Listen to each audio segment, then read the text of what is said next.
ಹಿಂದೆ ಯಾರು ಮಾತಾಡ್ಬೇಡ್ರಿ. ನರ್ಮದೇ ಹರ. ಈಗ ನಾವು ಮಹೇಶ್ವರ ಎನ್ನುವ ಊರಿಗೆ ಬಂದೀವಿ. ಇದು ನರ್ಮದಾ ತಟಾಕದಲ್ಲಿರುವಂತಹ ಪುಣ್ಯಭೂಮಿ.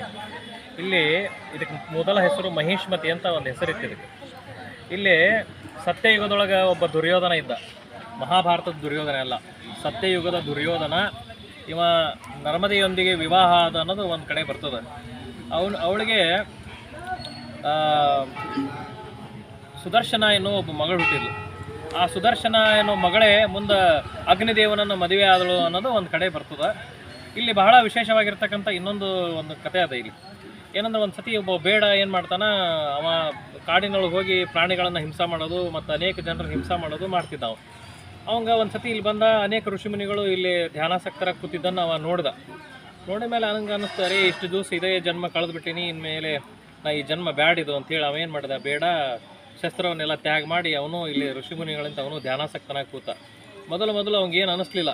ಆಮೇಲೆ ಅವಂಗೆ ಧ್ಯಾನ ಹತ್ತು. ಆಮೇಲೆ ಒಂದು ಧರ್ಮದ ಮೇಲೆ ಬಹಳ ಆಸಕ್ತಿ ಬಂತು. ಅವ ತಪಸ್ಸಿನ ಕಡೆ ಬಹಳ ಲಕ್ಷ್ಯ ಹೋತು.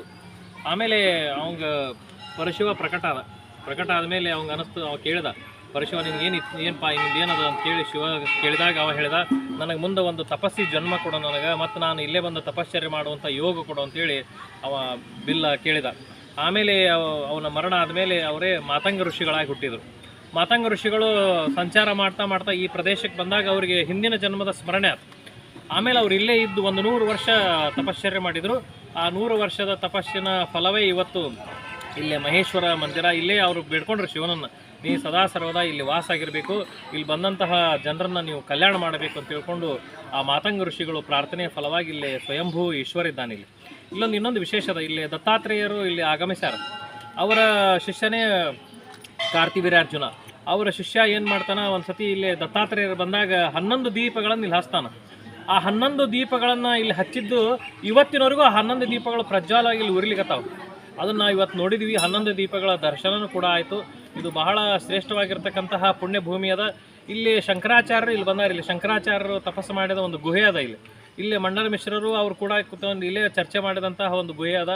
ಆ ಗುಹೆಯನ್ನು ನಾವು ದರ್ಶನ ಮಾಡ್ಕೊಂಡ್ವಿ. ಆಮೇಲೆ ಇಲ್ಲಿ ಹಿಂದ್ಗಡೆ ದತ್ತಾತ್ರೇಯ ಪಾದಕ ಅಂತಕ್ಕಂಥದ್ದು. ಆಮೇಲೆ ಇನ್ನೊಂದು ಬಹಳ ವಿಶೇಷತೆ ಅಂತಂದ್ರೆ ಇಲ್ಲಿ ಅಹಲ್ಯಾಬಾಯಿ ಹೋಳ್ಕರ್ ಅವರ ಒಂದು ಸ್ಥಾನ ಅದ. ಅಹಲ್ಯಾಬಾಯಿ ಹೋಳ್ಕರ್ ಆಕೆ ಒಬ್ಬ ಇಂಥ ಧೀಮಂತ ಶ್ರೇಷ್ಠ ರಾಣಿ ಅಂತಂದ್ರೆ, ಅವ ಮುಸ್ಲಿಂ ಆಳ್ವಿಕೆಯಿಂದ ನಾಶ ಆದಂಥ ಎಲ್ಲ ದೇವಸ್ಥಾನಗಳನ್ನು ಉತ್ತರದಿಂದ ದಕ್ಷಿಣವರೆಗೂ ಸಹಸ್ರ ದೇವಸ್ಥಾನಗಳನ್ನು ಅಹಲ್ಯಾಬಾಯಿ ಹೋಳ್ಕರ್ ಜೀರ್ಣೋದ್ಧಾರ ಮಾಡ್ತಾಳೆ.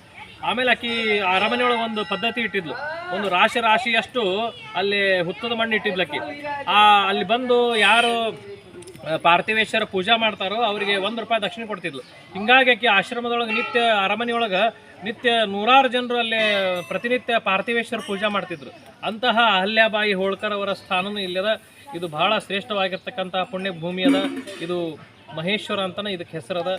ನರ್ಮದೇ ಹರ್, ನರ್ಮದೇ ಹರ್, ನರ್ಮದೇ ಹರ್.